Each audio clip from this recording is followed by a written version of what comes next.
বিসমিল্লাহির রহমানির রহিম। আসসালামু আলাইকুম। আজকে গুঁড়া চিংড়ি দেখাবো। এটা অনেক ছোট ছোট চিংড়ি, এগুলো কেজি 100 টাকা করে নিয়েছিলাম। আর আজকে এগুলো দিয়ে আমি বড়া বানাবো। এখানে নিচ্ছি মসুরের ডাল, এটা ভিজিয়ে রেখেছিলাম 1 ঘন্টা। তারপরে চিংড়িগুলোকে ভালো করে বেছে পরিষ্কার করে নিয়েছি, এগুলোকে ব্লেন্ড করব। প্রথমে চিংড়িগুলোকে ব্লেন্ডার করে নিয়েছি, তারপরে মসুরের ডালটাকেও ব্লেন্ডার করে নেব। মসুর ডালটাকে ভালো মিহি করতে হবে না, আদা মিহি করলেই হবে। মিশ্রণগুলো একটা বলে ঢেলে নিয়েছি, এরপরে দিয়ে দেব পেঁয়াজ,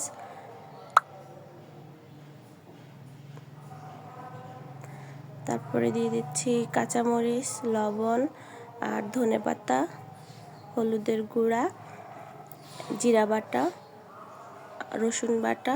এগুলো একটু কম পরিমাণে দিবা, 1/2 চামচ করে। বেশি মশলা আবার ফ্লেভারটা নষ্ট হয়ে যাবে, এজন্যই ভালো করে মিক্স করে নেব। এটাকে মশলাটাকে ভালো করে মিক্স করে এরপরে রেডি করে নেব। আর এই পেঁয়াজের ফ্লেভারটা অনেক বেশি ভালো লাগে, যারা পছন্দ করে চিংড়ি মাছ তাদের কাছে একবার করে খাবেন, দেখবেন ভালো লাগবে।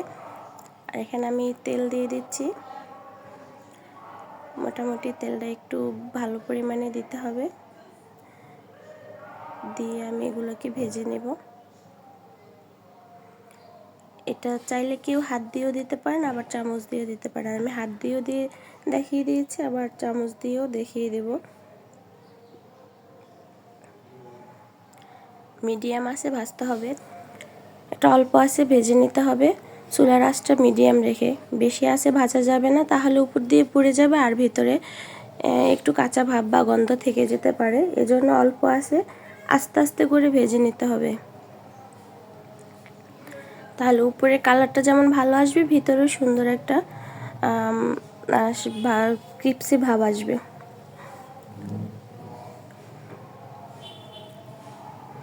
চামচ দিয়ে দিচ্ছি।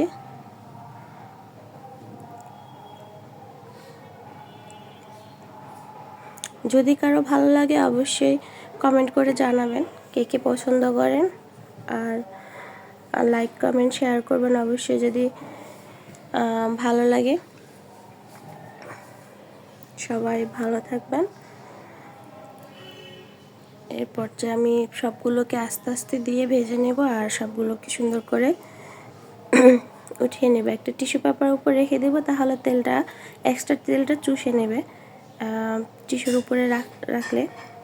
আর দেখেন আমার পেঁয়াজটার ভিতরে কত সুন্দর হয়েছে।